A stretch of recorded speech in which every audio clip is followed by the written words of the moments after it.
Greetings. Glory to God in the highest, and on earth, peace to people of good will. So back on March 21st of this year, 2024, the Genesis 49ers channel had a video exploring a standard yet controversial aspect of One West Israelite theology and anthropology.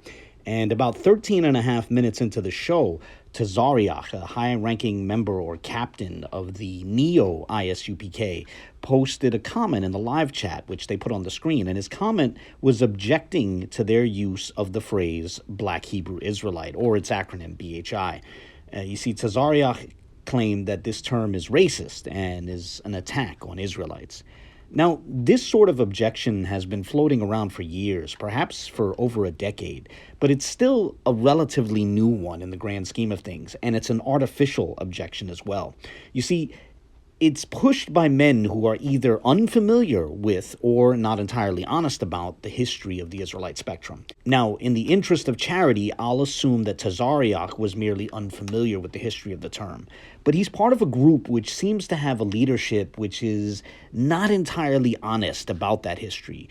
For example, the leadership of the ICUPK has not been entirely honest about how the name of the school at One West was Israeli School of Universal Practical Knowledge, not Israelite School of Universal Practical Knowledge. Israeli, not Israelite. The ICUPK doesn't have exactly the same name as the old school, but they lead people to think otherwise. But whatever the case, the point that I'm trying to make there is that while Tazaryach may be sincerely unfamiliar with the history of this topic, his leadership might be familiar with it, at least the man at the top of his group, and for him to allow men under him to think like this is questionable, right?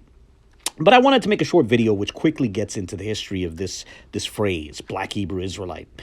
So you see, it was the Hebrew Israelites themselves who introduced this phrase. For starters, Shaleak ben Yehuda wrote a book back in 1975 titled Black Hebrew Israelites From America to the Promised Land. However, in the past, when I've brought this point up on social media, certain Hebrew Israelites who want to hang on to this polemic would object that they've never heard of Shaleak ben Yehuda before, and, they'd say that for all they know, he might be an agent, right? Okay, so let me cite another example. Let's cite One West itself, right? And here I want to say that I personally remember around the time that Braveheart was in theaters. So we're talking like the mid-1995. So before the House of David split, in fact. But around that time, mid-1995, when Braveheart was in theaters, Arya, one of the leaders of One West, was in Times Square, and he was repeatedly using that phrase, Black Hebrew Israelite, whether in the singular or the plural. And he was using it partially in reference to that film, to Braveheart, right? And I'm telling you, I was right there on the sidewalk.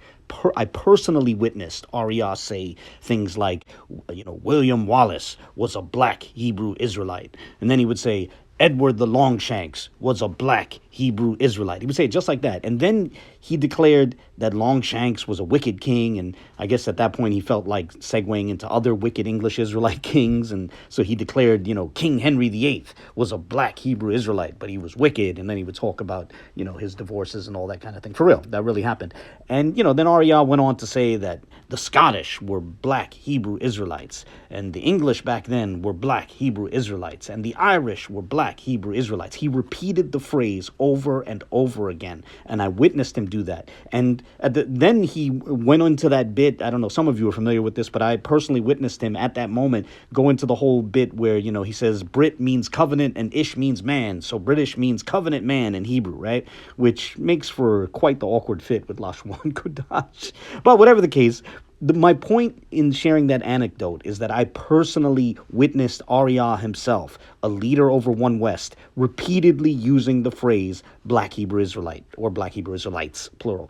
Now, I understand that some might reject my personal account and say that, that they don't trust me, they don't believe me. Okay, well, in that case, the old ICUPK website, the website of One West, is archived. You can look at it online, and I'll share a link. I'll share a couple of links in the description. And if you go to their old merchandise page, that they had up in the 90s, you'll see that back in the 90s, they were selling a 2-volume book, a 2-volume set, this a couple of books that were titled, quote, More Amazing Facts About the Black Hebrew Israelites, end quote. Now, someone like Tazaryach might not have ever known that.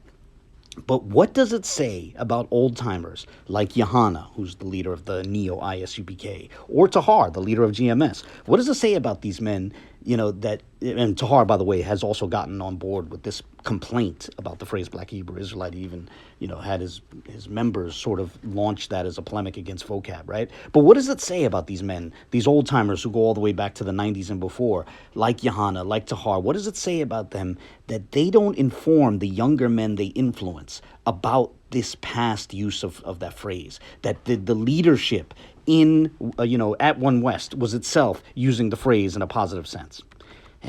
But whatever, I'll stop this video here.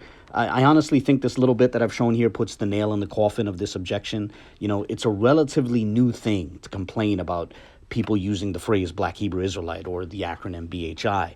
But it was the Hebrew Israelites themselves who originally used that phrase. They introduced it to others, and that's why it became part of the common parlance, and that's even why it was picked up by their critics, because it was just sort of, part of the common conversation about the group.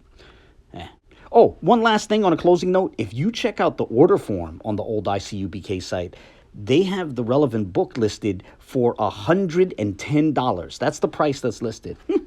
I don't know. That's strange. In the 90s, One West sold a book for $110, which was titled More Amazing Facts About the Black Hebrew Israelites. What?